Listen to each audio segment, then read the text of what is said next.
ಸ್ವಾಮೀಜಿಯ ವೇಷವನ್ನ ಧರಿಸಿ ಮುಸ್ಲಿಂ ವ್ಯಕ್ತಿಯಿಂದ ವಂಚನೆಯಾಗಿದೆ.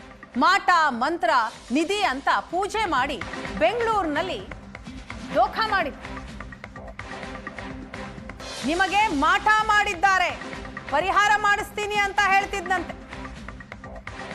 ಪೂಜೆ ಮಾಡಿ ಮನೆ ಸುತ್ತಮುತ್ತ ಮಡಿಕೆ ತೆಗಿತಿದ್ದ ದಾದಾಪೀರ್ ತಾನೇ ಹೂತಿಟ್ಟಂತಹ ಮಾಟ ಮಂತ್ರದ ಮಡಿಕೆ ಅಂತ ಆತ ಹೊರ ತೆಗಿತಾ ಇದ್ದ. ಇದರ ಪರಿಹಾರಕ್ಕಾಗಿ ಪೂಜೆ ಮಾಡಬೇಕು ಅಂತ ವಂಚಕ ಹೇಳ್ತಾ ಇದ್ದ. ಮಡಿಕೆಯಲ್ಲಿ ಮನೆಯಲ್ಲಿರೋ ಚಿನ್ನಾಭರಣ ತಂದಿಡಿ ಅಂತ ಹೇಳ್ತಾ ಇದ್ನಂತೆ ವಂಚಕ. ಮನೆಯವರನ್ನ ಹೊರಗೆ ಹೋಗಿ ಪೂಜೆ ಮಾಡಬೇಕು ಅಂತ ಹೇಳ್ತಾ ಇದ್ನಂತೆ. ಅದಾದ ನಂತರ ಮಡಿಕೆಯಲ್ಲಿದ್ದ ಚಿನ್ನಾಭರಣವನ್ನ ತೆಗೆದುಕೊಂಡು ಅದಕ್ಕೆ ಕಲ್ಲು ಹಾಕಿಡ್ತಾ ಇದ್ದ. ಬಟ್ಟೆಯಿಂದ ಮಡಿಕೆ ಮುಚ್ಚಿ 48 ದಿನ ತೆಗಿಬೇಡಿ ಅಂತ ವಂಚಕ ಹೇಳ್ತಾ ಇದ್ದ. ಒಂದು ವೇಳೆ ಅದನ್ನ ತೆಗೆದ್ರೆ ಮಾಟ ಮಂತ್ರ ಪರಿಹಾರ ಆಗಲ್ಲ ಅಂತಲೂ ಕೂಡ ದಾದಾಪೀರ್ ಹೇಳಿದ್ನಂತೆ. ಅಷ್ಟರೊಳಗೆ ರಾಜ್ಯ ಬಿಟ್ಟು ಪರಾರಿಯಾಗ್ಬಿಟ್ಟಿದ್ದಾನೆ ಮುಸ್ಲಿಂ ಸ್ವಾಮೀಜಿ. 48 ದಿನಗಳ ಬಳಿಕ ಮಡಿಕೆ ತೆಗೆದು ನೋಡಿದ್ರೆ ಕಲ್ಲು ಮಾತ್ರ ಇರ್ತಾ ಇತ್ತು. ಹುಳಿಮಾವು, ಬಳ್ಳಾರಿ, ಶಿವಮೊಗ್ಗ ಸೇರಿದ ಹಾಗೆ ಹಲವು ಕಡೆಗಳಲ್ಲಿ ಈತ ವಂಚನೆ ಮಾಡಿದ್ದಾನೆ ಅನ್ನೋದು ಗೊತ್ತಾಗಿದೆ.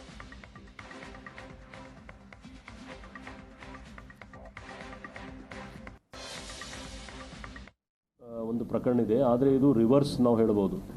ಇಲ್ಲಿಂದ ಕೂತ್ಕೊಂಡು US, ಕೆನಡಾ ಮತ್ತು ಇನ್ನಿತರ ಬೇರೆ ಬೇರೆ ಕಂಟ್ರೀಸ್ದು ಪ್ರಜೆಯವ್ರಿಗೆ ಅವರು ಡಿಜಿಟಲ್ ಅರೆಸ್ಟಲ್ಲಿ ಸೈಬರ್ ಫ್ರಾಡಲ್ಲಿ ಶಾಮೀಲಾಗಿದ್ದರು.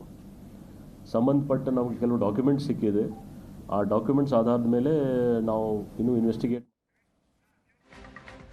BMTC ಬಸ್ಗಳಲ್ಲಿ ಕ್ರೈಸ್ತ ಮತದ ಸ್ಟಿಕ್ಕರ್ಗಳಿಗೆ ಈಗ ವಿರೋಧ ವ್ಯಕ್ತವಾಗ್ತಾ ಇದೆ. ಹಿಂದೂ ಸಂಘಟನೆಗಳು ಆಕ್ರೋಶವನ್ನ ವ್ಯಕ್ತಪಡಿಸಿವೆ. ಹಿಂದೂ ಸಂಘಟನೆಗಳ ಆಕ್ರೋಶಕ್ಕೆ BMTC ಮಣಿದಿದೆ. ಕ್ರೈಸ್ತ ಮತದ ಸ್ಟಿಕ್ಕರ್ ತೆಗೆದು ಹಾಕಿದ ಅಧಿಕಾರಿಗಳು ಕ್ರೈಸ್ತ ಮತದ ಸ್ಟಿಕ್ಕರ್ ಅನ್ನ ತೆಗೆದ ಕುರಿತಾಗಿ BMTC ಇಂದ ಸ್ಪಷ್ಟನೆ ಕೂಡ ಬಂದಿದೆ. ಚಿತ್ರ ಸಮೇತ ಟ್ವೀಟ್ ಮಾಡಿ BMTC ಅಧಿಕಾರಿಗಳು ಕ್ಲಾರಿಟಿ ಕೊಟ್ಟಿದ್ದಾರೆ. BMTC ನಡೆಯನ್ನ ಹಿಂದೂ ಪರ ಸಂಘಟನೆಗಳು ಸ್ವಾಗತ ಮಾಡಿವೆ. BMTC ಬಸ್ಗಳಲ್ಲಿ ಕ್ರೈಸ್ತ ಮತದ ಸ್ಟಿಕ್ಕರ್ಗಳನ್ನ ಅಂಟಿಸಲಾಗಿತ್ತು. ಅದಕ್ಕೆ ಭಾರಿ ವಿರೋಧವೂ ಕೂಡ ವ್ಯಕ್ತವಾಯಿತು. ಈಗ ಕ್ರೈಸ್ತ ಮತದ ಸ್ಟಿಕ್ಕರ್ ತೆಗೆದು ಹಾಕಿದ್ದಾರೆ BMTC ಅಧಿಕಾರಿಗಳು. ಈ ಕುರಿತಾಗಿ BMTC ಇಂದ ಸ್ಪಷ್ಟನೆಯೂ ಕೂಡ ಹೊರಬಿದ್ದಿದೆ. ಚಿತ್ರ ಸಮೇತ ಟ್ವೀಟ್ ಮಾಡಿ BMTC ಅಧಿಕಾರಿಗಳು ಸ್ಪಷ್ಟನೆ ನೀಡಿದ್ದಾರೆ. BMTCಯ ಈ ನಡೆಗೆ ಹಿಂದೂ ಪರ ಸಂಘಟನೆಗಳು ಸ್ವಾಗತ ಮಾಡಿವೆ.